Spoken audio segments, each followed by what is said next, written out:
Hello again.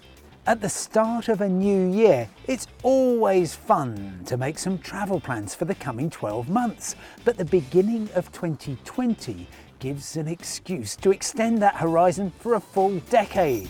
So this week, I'm picking some of my travel highlights for the next 10 years.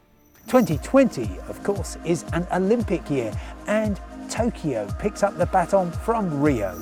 I'm planning to be in the Japanese capital for the Games, but I won't be buying any flights or hotels until a few weeks before the opening ceremony, which is on the 24th of July. I've observed a pattern emerge from all the Summer Olympics since Sydney 20 years ago.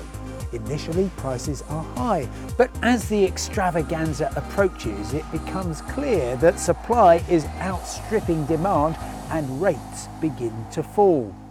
In 2021, I'll be heading for Scotland for a transport revolution. By the end of next year, there'll be self-driving buses on a spectacular route, shuttling across the Forth Road Bridge every 20 minutes and carrying 500,000 passengers annually between the Scottish capital and the ancient kingdom of Fife. But to comply with safety laws, each vehicle will have a driver on board. By 2022, Dubai's Burj Al Khalifa could be deposed as the tallest building in the world. The JEDDAH Tower on Saudi Arabia's Red Sea coast is expected to stand at least 1 kilometre high once it's complete, with an observation deck about 2/3 of the way to the top. It will also house the highest hotel in the world. The 12th of August 2026 will be the height of the European holiday season and the date for a total eclipse of the sun.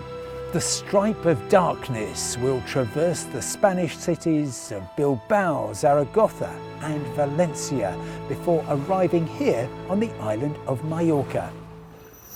In 2027, the great British university cities of Oxford and Cambridge should be reconnected by train.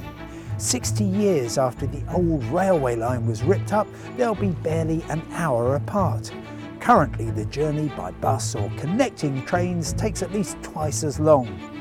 The line will also serve two very different tourist attractions: Bletchley Park, the top secret home of Second World War codebreakers, and BICESTER Shopping Village, which is exactly as it sounds.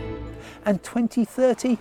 Well, that marks the intended completion date of an 8,000 kilometre swathe of woodland stretching across Africa from Senegal to Eritrea.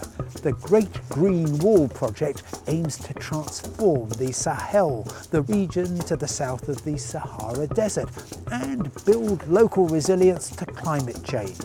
The hope is to create 10 million jobs, some of them in tourism, as travellers flock to see the changing face of Africa and what's billed as the largest living structure on the planet.